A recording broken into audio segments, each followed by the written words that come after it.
कहले पिलाटे जन्म हैला पिलाटे जन्म हैला जेते बेले बढ़िबो तार आयु बढ़िबो ना नहीं बढ़िबो केमती बढ़िबो हां सारे सेही कथा कहथिले आपण माने बुझि पारना हां जनकर आयुष 70 वर्ष से 5 वर्ष बढ़िला आयु बढ़िला ना कमिला बढ़िला 70 वर्ष कमिला ना बढ़िला बढ़िला 70 वर्ष आयुष 5 वर्ष जेते बढ़िला आ 65 वर्ष रे गले सारे सेही कथा कहथिले ए तीन शब्दटा तारी भितरे ख्यात ए तीनटा को तारी भितरे नै पुरी केमिति ना आपण माने छोट छुआ माने को बापा डाकुती सारे মই सब सारा कहूची आम पिला मान को हमें बापा बोली संबोधन करू झियोटे मां बोली संबोधन करू ना नहीं ताले सी हम केमती बापा हले मां माने छोट छुआ बड़ ना आमे बड़ ना छुआ माने बड़ आमे बड़ जदि आमे बड़ ताकू काई मां डाकिबा गेलरे डाकिरो तू आमे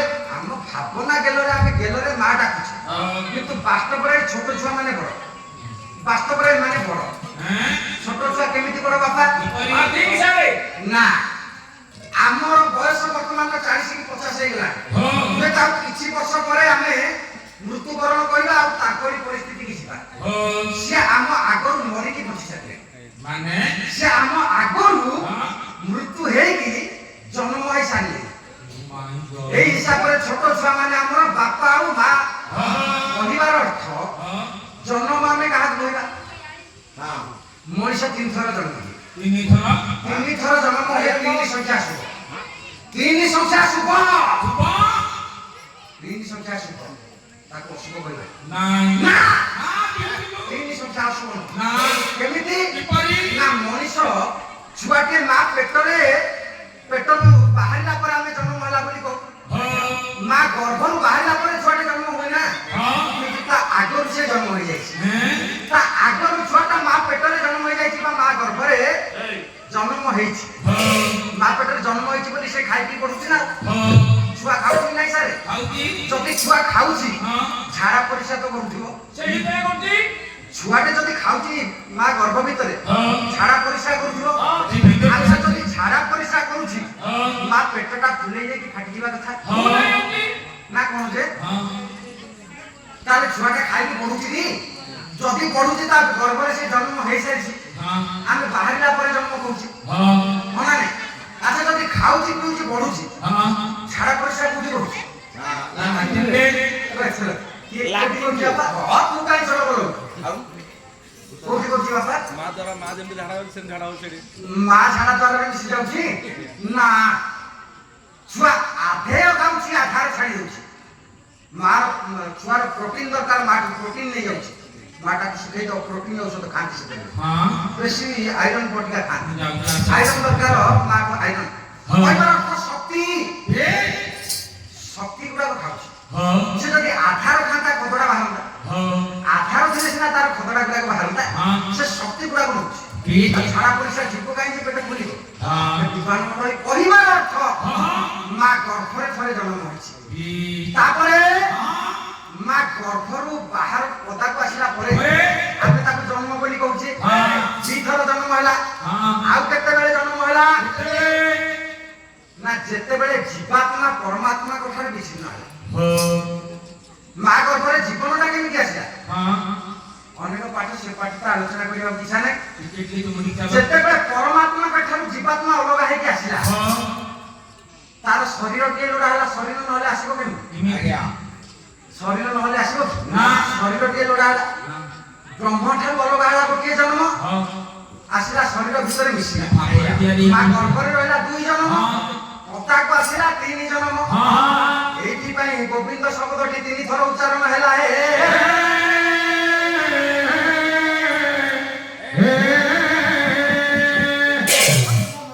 गोविंद कहले आउ के दे ए कथा एठी खाउ देखिबा सार कथा रे आलोचना कर कोन कहला कहला सुमति देवी चार सुमति बुद्धि मध्यवर्ती बारावती है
ସିନା ଭଲ ଲାଗୁଛି ବସିଛନ୍ତି ତାଙ୍କ କଥା ମଧ୍ୟ ବୁଝିବାକୁ ପଡ଼ିବ ନା ସମସ୍ତଙ୍କ କଥା ବୁଝିବାକୁ ତେଣୁ କ'ଣ କରିବା ସବୁ କଥା ବୁଝିବା ନା ହେ ଜ୍ଞାନୀ ମଣ୍ଡଳୀ ଭଗବାନ କୃଷ୍ଣଙ୍କର ଦ୍ୱାରିକା ନଗରୀ ବର୍ଣ୍ଣନା ଅମ୍ବୁଧି ଅମ୍ବୁ କହିଲେ ଜଳ ଜଳ ମଧ୍ୟରେ ଏକ କଟକ ଗଢ଼ାଗଲା ଭଗବାନ କୃଷ୍ଣ ଯୋଉଠି ରହିବେ ସେ କଟକର ନାଁ କ'ଣ ହେଲା ନା ଦ୍ୱାରାପତି କଟକ ସେ ଦ୍ୱାରାପତି କଟକରେ ସବୁ ଅଛି ପୁଣି କିଛି ନାହିଁ କ'ଣ ଅଛି ନା ଚୋରି ଅଛି ଚୋରି ନାହିଁ ମଦୁଆ ଅଛନ୍ତି ମଦୁଆ ନାହିଁ ମାରଧର ଅଛି ମାରଧର ନାହିଁ କୋଳାହଳ ଅଛି କୋଳାହଳ ନାହିଁ ଅଛି ପୁଣି ନାହିଁ ଦେଖନ୍ତୁ ଓଡ଼ିଆ ସାହିତ୍ୟ କେତେ ଉର୍ଦ୍ଧ୍ୱରେ ଆଗେ କେମିତି କବିମାନେ ଥିଲେ ଆଉ କେମିତି ତାଙ୍କର ଭାବଧାରକୁ ପରିପୃଷ୍ଟ କରୁଥିଲେ ଲେଖନୀ ସାହାଯ୍ୟରେ ଆପଣ ମାନଙ୍କର କବି নুপুর বাড়িয়া পদ যদুমণি লেখিলে কবি যদুমণি কে লেখিলে কোন আছে কোন নাই বলে সকট তাপ বিনা সে কটকে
सकट प्रात विनाशे कटके लिखिले जदुमणि सकट सकट कहले सकट शब्द के श्रुति है ना साइलेंट डिसिप्लिन एरिया भगवान कृष्णकर नप्रकटंती अरिदर डाके ऐरी ऐरी कहले शत्रु मानकर कोलाहल सेठी सुभा जाय कोन बुझुचु सेठ कोन नै मन्द संसर्गता अछि आ नाही मन्द मन्द कहले खराब संपर्क काहर काहा प्रति नाही कଳି अछि पुई कଳି नाही कଳି जन्माति पुष्पलता प्राप्ति कଳି को माने करती पवन द्वारा पुष्प गुड़ाक पुष्प वृक्ष गुड़ाक एपट सेपट आंदोलित हेबा द्वारा कपि कहले सत्य जमती परस्पर भितरे कଳି जन्मुछंती की कଳି करूछंती की मधुआ अछि कि मधुआ नाही मधुआ कोन कहलो मधुआ अछंती मधुआ नाही करता आ गोटे पदर कथा से छातटा छाडेनी खाली कथा रे मधुआ अछंती पुनी मधुआ नाही मधुआ को मधुआ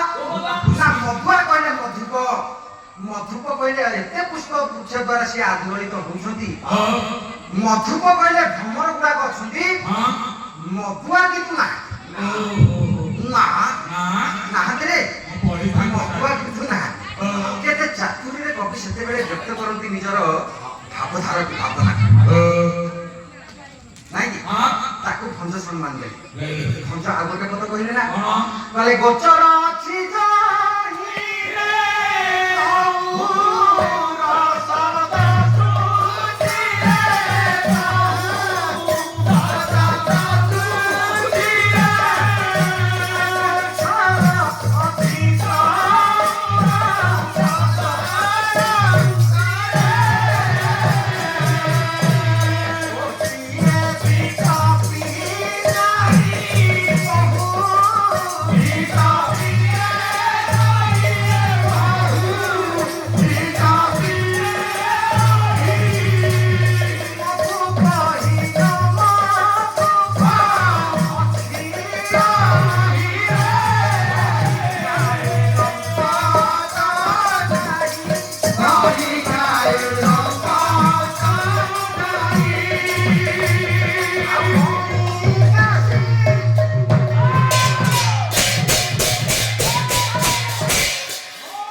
ଚୋର ଶବ୍ଦଟା ସେଠି ନାହିଁ। ନାହିଁ ଚୋର ଶବ୍ଦଟା କୋଉଠି ଅଛି? କୋଉଠି? ନା ଶ୍ରୁତି।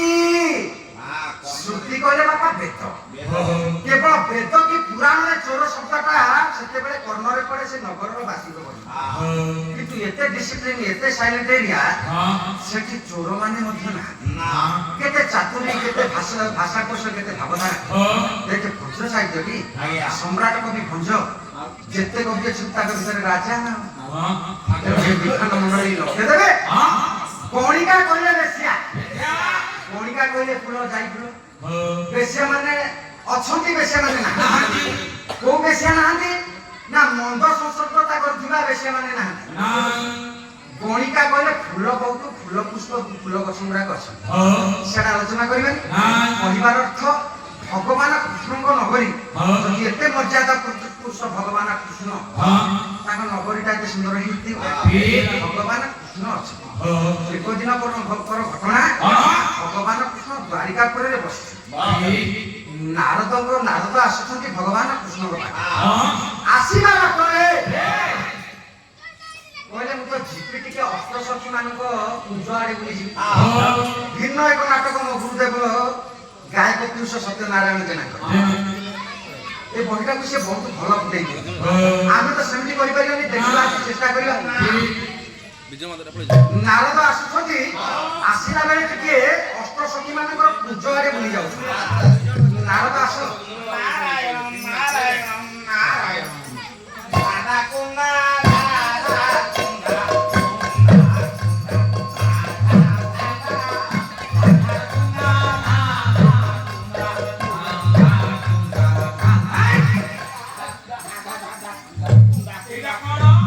ନାରଦ ଏବେ ହେଲା ନା କାଲି ହେଲା?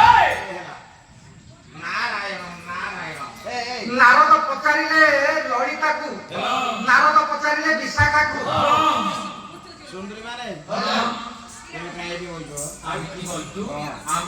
ଯେତେବେଳେ ଆସୁଛନ୍ତି ଦେଖୁଛନ୍ତି ଅଷ୍ଟସଖୀ ମାନଙ୍କର କୁଞ୍ଜ, ଅସରପା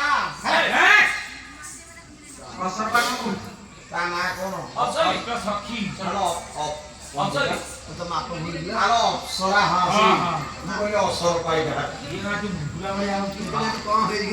ନାରଦ ଆସିକି ଦେଖୁଛନ୍ତି ସବୁ ସଖୀ ମାନେ ସଜାସଜି କୁଞ୍ଜ ଭିତରେ ଅଛନ୍ତି। ସଜାସଜି କୁଞ୍ଜ ଭିତରେ ଅଛନ୍ତି। ମନ ମଧ୍ୟରେ ପରମ ପ୍ରେମମୟ ଠାକୁର ଭଗବାନ କୃଷ୍ଣଙ୍କୁ ଚିନ୍ତନ କରୁଛନ୍ତି।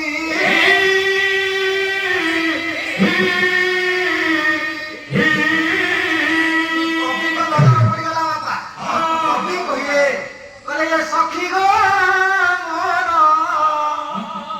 এ কুঞ্জকু আজ আসিবে, সখী আসিবে পরাসে রসিক রাজ। সখী গো মোর কুঞ্জকু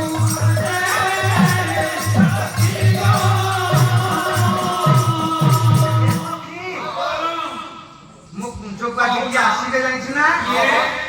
ମୋ ମନର ମଣିଷ ମୋ କୁଞ୍ଜକୁ ଆସିବେ। ମୋ ମନର ମଣିଷ, ପ୍ରାଣର ପ୍ରାଣ, ଜୀବର ଜୀବନ ଆଜି ମୋ କୁଞ୍ଜକୁ ଆସିବେ।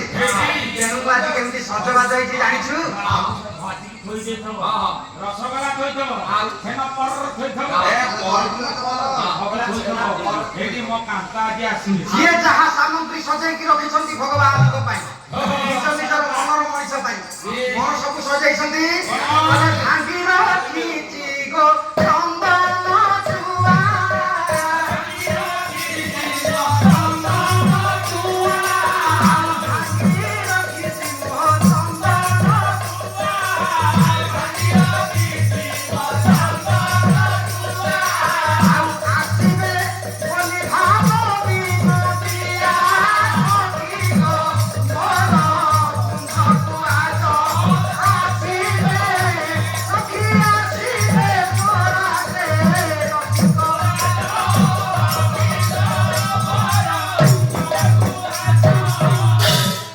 ଏହି ସମୟରେ ନାରଦ ସଜାସଜି ହେଉଛନ୍ତି, ଅଷ୍ଟସଖୀ ମାନେ ଯାଇ ବୁଲୁଛନ୍ତି। ତାଙ୍କ ସୌନ୍ଦର୍ଯ୍ୟ ବା ତାଙ୍କ ଲାବଣ୍ୟ ରୂପ ଦେଖି ଆଉ ସହିପାରିଲେ।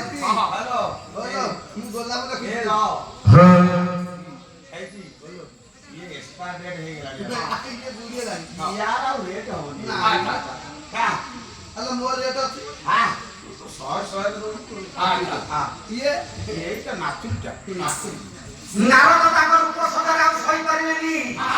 କାହିଁକି ସହିପାରିଲେନି? ନା ଜାଳଙ୍କରେ ଘାରଇ ମଦନ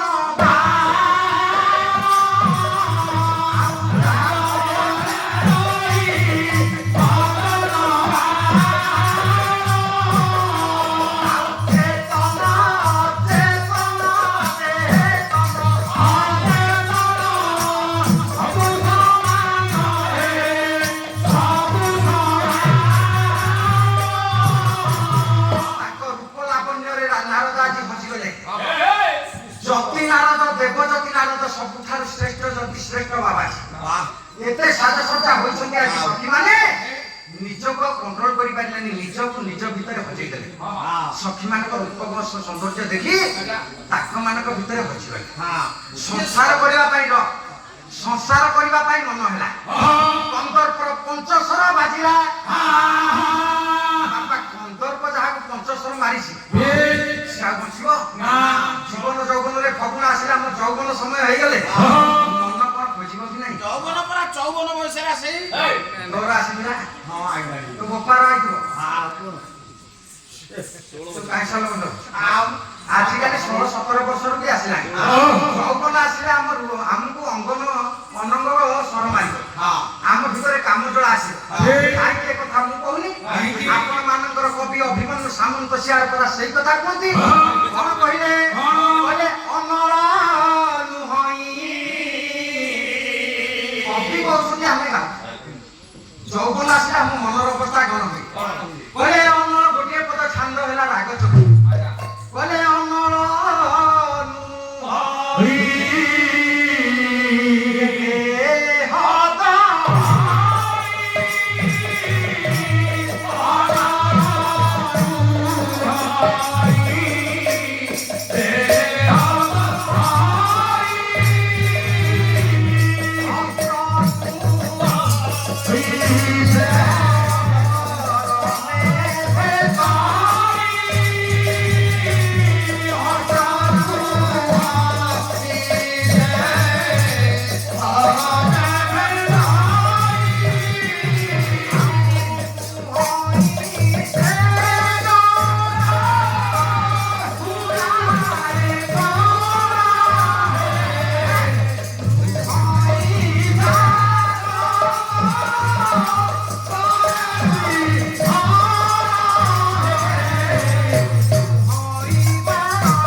କବି କହିଲେ ଜୀବନ ଯୌବନରେ ଫଗୁଣ ଆସିଲେ ଆମର ମନର ଅବସ୍ଥା ମାନସିକତା ଏମିତି ପରିପୂର୍ଣ୍ଣ ହେଇଥାଏ। ଏହିପରି ଭାବରେ ପରିପୃଷ୍ଟ ହୋଇଥାଏ ଯାହା ନାରଦଙ୍କର ହେଇଛି। ଏମିତି ହେଇଥାଏ ନା ଅନଳ ନୁହଇଁ ଦେହ ଦହଇ। ଏମିତି ଏକ ଜିନିଷ ବାପା ବାପା ସ୍ପିରିଚୁଆଲ ମହତ୍ୱରେ କାମ କରିବ। ପ୍ରେମ ଏମିତି ଏକ ସ୍ପିରିଚୁଆଲ ପାୱାର। ଅନଳ କହିଲେ ଅଗ୍ନି ନୁହଁ, କିନ୍ତୁ ଶରୀରଟାକୁ ଜାଳି ପଡ଼ି ସାକାର କରେ। ସାରେ ଆପଣ ମାନେ ଆଉ ବସିକି ଗଲେ ହବ? ନାଇଁ ପ୍ରେମ ଜଣେ କହେ ଜଣେ ଶୁଣିଲେ ଦୁହେଁ ହୁଅନ୍ତି ଜାନି। ଆଉ ଜଣେ କହେ ଜଣେ ନ ଶୁଣେ ଜଣ ଅଜାନି। କହୁଥିଲି ଆପଣ ମାନେ ନ ଶୁଣିଲେ କେମିତି ହବ? ଅନଳ କହିଲେ ଅଗ୍ନି। ଜୀବନ ଯୌବନରେ ଫଗୁଣ ଆସିଲେ ସେ ଅଗ୍ନି ନୁହଁ, ପ୍ରେମ ଏମିତି ଏକ ଜିନିଷ ଏ ଶରୀରଟାକୁ ଜାଳି ପଡ଼ି ସାକାର କରେ। ବୁଝି ନା? ଅସ୍ତ୍ର ନୁହଁ ମରମ ଭେଦଇ। ଅସ୍ତ୍ର କି କୌଣସି ବାରୁଦ ଦ୍ରବ୍ୟ ନୁହଁ, ବିସ୍ଫୋରକ ଦ୍ରବ୍ୟ ନୁହଁ, କିନ୍ତୁ ମରମକୁ ଭେଦ କରି। ତୁ ଜାଣିଛୁ ତୁ ବଡ ପ୍ରେମଟା ଅନଳ ଦେହ ଦହଇ ଅଗ୍ନି ହୋଇ ମରମ ଭେଦଇ। ନୁହଁ ସେ ଜଳ ବୁଡ଼ାଏ ସେ ଜଳ ନୁହଁ, କିନ୍ତୁ କୂଳ ବୁଡ଼େଇ ଦବ। ଗୋଟିଏ ପୁଅ ହଉ ପଛେ ବାପ ମା ଯେତେ ଦାୟିତ୍ୱରେ ତାକୁ ସମ୍ମାନର ସହିତ ପାଳିଥାନ୍ତି ପୁର ବୁଡେଇ ଦେବ ସେ ଆକାର ହେଇଯିବ। ଆପଣ ମାନେ ଚିନ୍ତା କରନ୍ତୁ, ଯେଉଁ ପିଲାମାନଙ୍କୁ ଭଲ ପାଉଛନ୍ତି ଆଉ ଏତେ ଆଦର କରିକି ବଡ କରୁଛନ୍ତି, ପିଲାମାନେ ବଡ ହେଇ ଚାକିରି ଫାକିରି କଲା ପରେ ସେ ଆଉ ଆପଣଙ୍କର ନୁହଁ। ପିଲାମାନେ ବଡ ହେଲା ପରେ ଆଉ ଆପଣଙ୍କର ନୁହଁରେ ମା, ସେ କାହାର କହିଲେ? ଠିକ ଜାଣିଛନ୍ତି ଆପଣ। ପିଲା ବଡ ହେଇ ରୋଜଗାର କଲା ପରେ କାହାର ମା? ଶାଶୁ ଶ୍ୱଶୁରଙ୍କର। ଶାଶୁ ଶ୍ୱଶୁର ମୁଣ୍ଡଟାକୁ କିଣିଦେବେ, ଶାଶୁ ଶ୍ୱଶୁର ମୁଣ୍ଡଟାକୁ କିଣିଦେବେ। ବାପା ମାଙ୍କ ପାଖରେ ଯେତିକି ଅର୍ଥ ବିନିଯୋଗ କରିବେନି ଶ୍ୱଶୁର ଘରେ। ଧନ୍ୟବାଦ ଧନ୍ୟବାଦ। ଏମିତିକା ଶ୍ରଦ୍ଧା ଦରକାର ନା। ଅନୁଭୂତି କହିବ, ତା ଅନୁଭୂତିଟା ସେ ପରିପ୍ରକାଶ କଲା କହିଲା ଶାଢ଼ୀକି ଦେଇଦେବ ମନି ପର୍ସନରୁ ସବୁବେଳେ ଦଉଛି, ଆଲ୍ଲାର ଅଧା ପଇସା ଦେଇ ଦଉଛି। ଜ୍ଞାନୀ ମଣ୍ଡଳୀ ବିଧାନ କଦମ୍ବ ମୁହଁଇ ବଡ଼ିସି ବଡସି, ବଡସି କହିଲେ ବନିସି, ସେ ବନିସି ନୁହଁ କିନ୍ତୁ ବଳେ ମନ ମିନ ନିଏ ନିଆ ମନ ରୂପକ ମିନ ବଳରେ ହରଣ କରି ନେବ। ନାରଦଙ୍କ ଅବସ୍ଥା ସେ ହେଲା। ନାରଦ ବୁଲୁଛନ୍ତି, ଅଷ୍ଟସଖୀ ମାନଙ୍କୁ ଦେଖୁଛନ୍ତି। ଅଷ୍ଟସଖୀ ମାନଙ୍କୁ ଦେଖିକି କହିଲେ ସଂସାର କରିବା ପାଇଁ ମନରେ ଭାବିଲେ ଆଉ ବାବାଜୀ ନା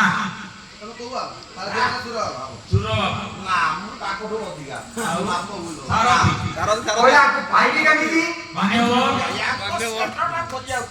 କେମିତି ଦିଶୁଛନ୍ତି ଜାଣିଛନ୍ତି? ନାରଦ ମନ ମଧ୍ୟରେ ଚିନ୍ତା କରୁଛନ୍ତି, କବି ଭାବନା ନାରୀ ରୂପର ବର୍ଣ୍ଣନା କେମିତି କରୁଛନ୍ତି କେତେ ଉଚ୍ଚରେ। ମତେ ସାଇଲେଣ୍ଟ ଦରକାର।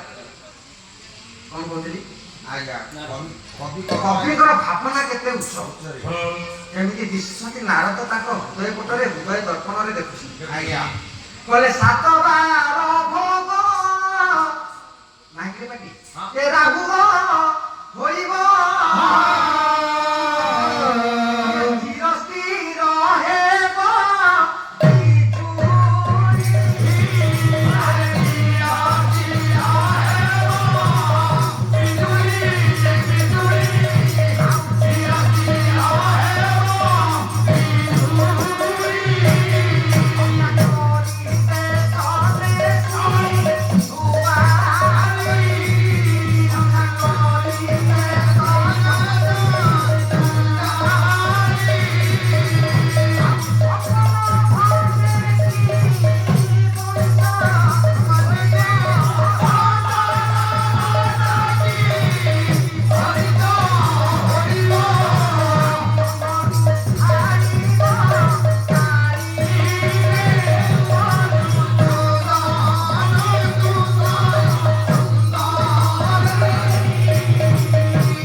नारद देखुछन्ति 7-12 भोग आग्रह होइब रविवार सोमवार मंगलवार गुरुवार शुक्रवार शनिवार ए 7-12 भितर बापा राहुवार अछि जदि 7-12 भितर राहुवार संभव ए सुंदरी मानक पाइबा संभव कोन चिर स्थिर हेबो बिजुली बिजुली बिजुली कोन केबे स्थिर होई पारिबो नाही जदि बिजुली हेबा स्थिर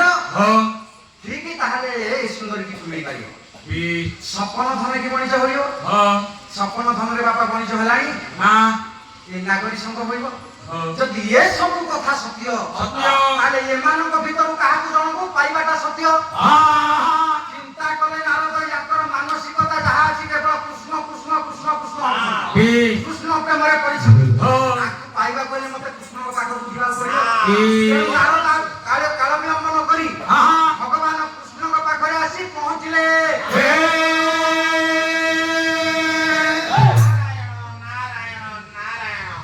ପ୍ରଭୁ ମୁଁ ଏଇଠି ମାଇନର ହେଲି ମାନେ ମାଇନର ମାନେ ମୁଣ୍ଡିଆ ମାଇଲି ଇଂଲିଶ ନାରଦ ଇଂଲିଶ କହିଲେଣି ଆଉ। ହଁ ନାରଦ ସାରେ ତମେ ଆସିବାର କାରଣ ମୁଁ ଆସିଛି ଆପଣଙ୍କ ପାଖକୁ କଣ ପାଇଁ ମୁଁ ଗୋଟା ଜିନିଷ ଦରକାର ଆଜ୍ଞା କଣ ଗୋଟିଏ ତ କଣ ଗୋଟିଏ ବଡ ହଉ ନାରଦ ପ୍ରଭୁ ଆରେ କଣ କହୁନ ମତେ ତ ଗୋଟିଏ ଦେଇଦେଲେ ମୁଁ ପଳେଇବି ଆଉ କାହିଁ ରହିବି ଏଠି? ଆରେ କଣ ଗୋଟିଏ ନେବ ସେ ଗୋଟିଏ ଶବ୍ଦଟା କଣ କହୁନ ସେଇ ଗୋଟିଏ ତ ଆଉ କଣ ଗୋଟିଏ ଗୋଟେ କଣ ରାଜା କିଛି କହିଥାନ୍ତି ଗୋଟିଏ ତ ଦରକାର ଆରେ କଣ ଗୋଟିଏ କହୁନ କେମିତି କହିବି ସାର୍ ପ୍ରଭୁ କୁହ ଗୋଟିଏ ଆରେ କଣ କହୁନ ମତେ ଗୋଟିଏ ଆରେ ଗୋଟିଏ ଗୋଟିଏ 5 ମିନିଟ୍ ହେଲା କହିଲାନି କିନ୍ତୁ ତ ନାଚ ଲାଗୁଛି ଗୋଟିଏଟା କଣ ମୁଁ ବୁଝିପାରୁନି ଏଯାଏ ସେଇ ଗୋଟିଏ ଆଚ୍ଛା ନାରଦ ଆଜ୍ଞା ଆଗରୁ ତମେ ଅନେକ ଥର ମୋ ପାଖକୁ ଆସିଛ ହଁ କିନ୍ତୁ ତମର ଆଜି ଝାଳ ବାହାରି ପଡ଼ିଲାଣି ହଁ ଆଜ୍ଞା କାଇଁ ଆଜି ପାଟି ଖନି ମାରି ଯାଉଛି ହଁ କଣ ସେ ଗୋଟିଏ ଶବ୍ଦଟା ମାଗିବ ମତେ ମାଗୁନ ମୋର ଗୋଟେ ଦରକାର ପ୍ରଭୁ ଗୋଟିଏ ତ ମୋର ଦରକାର କଣ ଗୋଟିଏ ଦରକାର